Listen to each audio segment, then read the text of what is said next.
This is what most of the candidates they do. वो क्या करते हैं, हर वर्ड का सिनोनिम ढूंढना चाहते हैं और उसे पैराफ्रेज करते हैं। दीज आर इंपॉर्टेंट, इंस्ट्रक्शंस को ध्यान से पढ़ना जरूरी है। क्या मतलब है, थॉट्स को भेजना मैं चिट्ठी से भी भेज सकती हूँ, मैं ईमेल से भी भेज सकती हूँ, मैं नॉन वर्बल कम्युनिकेशन ऐसे ऐसे इशारे करके भी बता सकती हूँ। बट क्या ये सवाल में पूछा गया है? The answer is no. Ma'am आपने रेड कलर की लिपस्टिक दी थी मैक की लाके, मैंने तो लिपस्टिक भी लगा दी, रूज भी उसी की लगा दी, आई शेडो भी उसी का लगा दिया, मांग भी उसी से भर लिया। तो चलिए एक एग्जाम्पल से समझ लेते हैं। The question is you have 1 minute to think of the synonyms. Time चलेगा, साथ में प्रैक्टिस करेंगे, don't lose it, try to use as many as synonyms as you can. Let's see whether it works or not. So these days people send text messages more frequently than they talk on the phone. This is the question prompt. Do the advantages of texting outweigh the disadvantages? आपको ये पूरा का पूरा वहां सवाल में दिया रहेगा, राइट? यहाँ तक।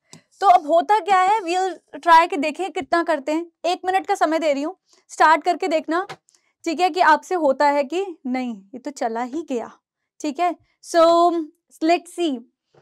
पॉज कर लो वीडियो को यहीं पे। The first one is these days people send text messages. किस किस वर्ड को आपको हाईलाइट करना है? क्या आपको people के लिए वर्ड चाहिए? क्या आपको these days के लिए वर्ड चाहिए? क्या आपको send text messages के लिए चाहिए? क्या आपको more के लिए चाहिए? क्या आपको frequently के लिए चाहिए? टॉक के लिए चाहिए? फोन के लिए चाहिए? आपको एडवांटेजेस के लिए चाहिए? टेक्सटिंग के लिए चाहिए? आउटवे के लिए चाहिए? डिसएडवांटेजेस के लिए चाहिए? मैम ये तो बहुत सारा हो गया, कैसे करें? This is what most of the candidates they do. वो क्या करते हैं, हर वर्ड का सिनोनिम ढूंढना चाहते हैं और उसे पैराफ्रेज करते हैं। Is it the right way of doing it और नॉट? चलिए देखते हैं। ये मेरे 3 कैंडिडेट्स हैं, ए, बी और सी। तीनों ने एक एक रिस्पॉन्स दिया है। हम देखते हैं कि हमारे लिए ज्यादा अच्छा कौन है। कैंडिडेट ए कहता है, in the 21st century the vogue of dispatching thoughts via instant messaging has overtaken calling. I think the pros of this overlaps the cons. पहला बच्चा। Second candidate says individuals prefer instant messages often than phone calls as compared to the past. The merits of this outweigh the drawbacks. The third one is, यहाँ पे एक full stop आएगा, there should be a period. Today, more timers show an edge for chatting over calling. The pros of this vogue definitely outrank its limitations. तो देखिए कि क्या चीज हमें ज्यादा काम करती है हमारे लिए। अभी चूज कीजिए that which answer do you think is more appropriate and why. Post it in the comment section and which one is not. आपको कौन सा सबसे अच्छा लगा, सबसे खराब लगा? First thing, and the second one that we will be working on is that which one we should be using. Let's get started. पहला वाला था instructions are important. हम बार बार कहते हैं, be it reading, writing, speaking, listening, whatever instructions are being given to you, these are important. Instructions को ध्यान से पढ़ना जरूरी है। तो इसमें क्या है, सबसे पहले these days people send था, है ना, आजकल। चलो, these days people send text messages more frequently than they talk on phone. ज्यादा मैसेज भेजते हैं। इसके एडवांटेजेस ज्यादा हैं या डिसएडवांटेजेस ज्यादा हैं? तो इस बच्चे ने these days के लिए यूज किया 21st century, ठीक है। vogue यूज किया, dispatching thoughts. dispatching thoughts का मतलब क्या है? क्या मतलब है? थॉट्स को भेजना मैं चिट्ठी से भी भेज सकती हूँ, मैं ईमेल से भी भेज सकती हूँ, मैं नॉन वर्बल कम्युनिकेशन ऐसे ऐसे इशारे करके भी बता सकती हूँ। बट क्या ये सवाल में पूछा गया है? दी आंसर इज नो, ठीक है। तो ये डिस्पैचिंग थॉट्स कहाँ से आया? बट उन्होंने फिर बता दिया इंस्टेंट मैसेजिंग, आईएम्स। आईएम्स क्या होते हैं? Instant messaging. तो ये क्या है, कह रहे इसके ज्यादा है। और यहाँ पे भी वो हमें क्या कह रहे थे, टेक्स्ट मैसेजेस। ओवरटेकन कॉलिंग, कह रहे हैं उसे बिल्कुल ही खत्म ही कर दिया है, ओवरटेक कर लिया है। मगर क्या ये ओवरटेक की बात कर रहा है या कह रहा है कि उसकी टेंडेंसी ज्यादा है? I think the pros of this overlaps the cons. तो पूरा क्वेश्चन उसने पढ़ा बट उसने थोड़ा सा ओवरडू कर दिया, नहीं करना। फिर आते हैं नो ओवरडूइंग। क्या किया, ज्यादा स्ट्रेस दे दिया कि मैं तो हर वर्ड को ही करूं पैराफ्रेज। आपने ऐसा नहीं करना। No distinctness between formal and informal language. अगर आप इसमें देखोगे तो बीच में उसने क्या कर दिया, द प्रोज एंड कॉन्स। अगर आप प्रोज कॉन्स वर्ड्स को देखते हो तो ये सेमी फॉर्मल वर्ड्स हैं, फॉर्मल वर्ड्स नहीं है। आपको अगर एडवांटेजेस डिसएडवांटेजेस पूछा गया तो benefits, drawbacks, limitations, these are more formal words. Pros and cons, these are informal, semi formal words. Meaning नहीं बदलना चाहिए, तो ये आपको ध्यान देना है, मीनिंग नहीं चेंज होना चाहिए। भाई आप कह रहे हो कि ओवरटेक ही कर लिया है, बिल्कुल ही उसे ओवरपास कर दिया, सरपास कर दिया, but the question wasn't saying this thing. Question ये नहीं कह रहा था, क्वेश्चन कह रहा था कि वो उससे ज्यादा पॉपुलर हो गए हैं, राइट।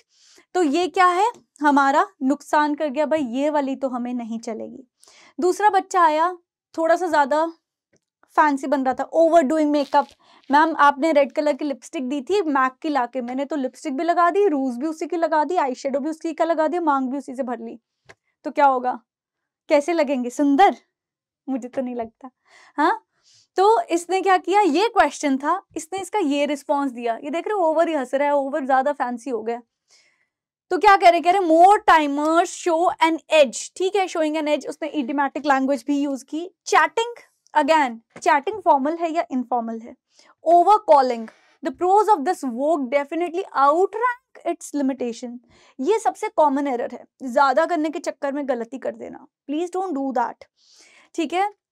क्यों नहीं करना, क्योंकि जब हम हर चीज का ही वर्ड ढूंढेंगे, हर चीज को फैंसी करेंगे, आउटरैंक का मतलब आउटवे तो कभी भी नहीं होता है, तो गलती करने के चांसेस बढ़ जाते हैं। Don't do this thing. तो क्या गलत हो गया, पहली बात तो मोर टाइमर्स का मतलब क्या होता है, डेड सी, ठीक है, तो उसमें गलत कर दिया उसने, कहीं पढ़ा ऑनलाइन कई जगह नाउ डेज है ना, या फिर यंग जनरेशन के लिए यूज कर देते हैं, बट अदरवाइज मोर टाइमर्स कौन होते हैं, डेड सी को बोला जाता है। Chatting is not same as texting, chatting का मतलब ठीक है हम इनफॉर्मल लैंग्वेज में चैट करना कह देते हैं, but it is not texting, it can also be calling, right, chatting, talking. वो is mostly a fashion trend, वो कैंडिडेट अगर कुछ फैंसी करना चाहता था तो यहाँ पे ये वर्ड यूज कर सकता था, जिसे हम क्या कहते हैं, पौशा, इसकी प्रोनाउंसिएशन क्या होती है, पौशा, इसे पेंचेंट नहीं कहना, ठीक है। Outrank is not same as outweigh, तो ये वाला तो हमारा ऑप्शन हो गया है गलत। अब तीसरा जो स्टूडेंट था हमारा, जिसने ये एक सिंपल सा लैंग्वेज में लिखा था कि these days people send text messages more frequently, उसने कहा now days individuals use instant messages over more often than phone calls, the merits of this outweigh the drawbacks। Advantages के लिए merits, ठीक है, outweigh का outweigh रहने दिया, demerits या फिर drawbacks कर दिया, nowadays का nowadays रखा।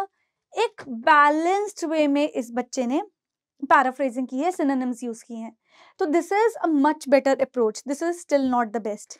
बेस्ट जानना है, बेस्ट कौन सा है, तो फिर पहले कमेंट करो कि हमें चाहिए बेस्ट वाला आंसर। हमें बताओ इस क्वेश्चन के लिए बेस्ट बैंड 9 लेवल की इंट्रोडक्शन या पैराफ्रेजिंग कैसे होगी, थीसिस स्टेटमेंट कौन सी होगी, कैसे इसे पैराफ्रेज किया जाएगा क्वेश्चन को, कहाँ सिनोनिम्स यूज किए जाएंगे, ठीक है। तो अब हमें क्या करना है, सिनोनिम्स इसलिए यूज नहीं करने that just for the sake of it, कि करना ही करना है, करना ही है, उसमें लिखा हुआ है variety in the language, variety but not at the cost of making mistakes. ये नहीं है कि हम वैरायटी चाह रहे हैं और गलती ही कर दें, you better avoid that. Next one is, अगर श्योर नहीं हो तो बहुत फैंसी वर्ड कोई भी आपने कहीं पढ़ लिया, बैंड 9 वोकैब होती है, don't use that unless you are sure. Understand the difference between formal and informal language. इसके लिए आप वैसे तो हम लोग ही आपको टाइम एंड अगेन बताते हैं, but let's say you are writing something and you find it a little perplexing, you are confused कि ये होना चाहिए, ये फॉर्मल है, ये इनफॉर्मल है, you have a device in your hands, right, you can use it. तो वहाँ पे चेक कर लीजिए, आपको कैम्ब्रिज की जो ऑफिशियल वेबसाइट है, कैम्ब्रिज डिक्शनरी करके, वहाँ पे दिया रहता है whether these words are formal और इनफॉर्मल। प्लीज किसी भी लेफ्ट राइट सोर्स पे मत जाइए।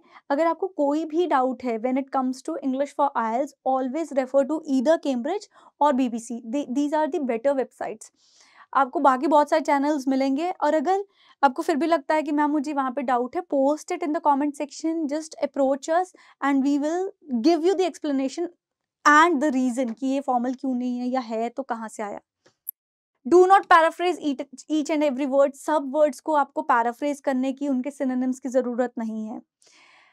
सब वर्ड्स के सिनोनिम्स होते भी नहीं है, ठीक है, हर वर्ड के 3-4 सिनोनिम्स नहीं मिलेंगे, किसी के 2 मिलेंगे, किसी के 3 मिलेंगे, किसी का नहीं भी मिलेगा।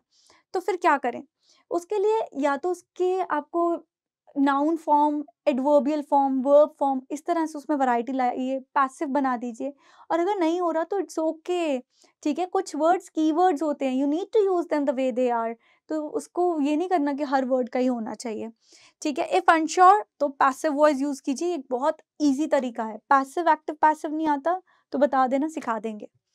दैट्स इट, ठीक है। ओवरडू कुछ नहीं करना है, just your 2 takeaways, try to maintain the meaning, use the synonyms only if you are sure and not if you are unsure. That's it. If you have any doubts and any other suggestions, post them in the comment section. One more thing that you need to do is, आप इसकी कैसी लिखते paraphrase करके इसे comment section में बताइए. The best one might get some gift. Let's see. Take care. May God bless you all. Bye bye.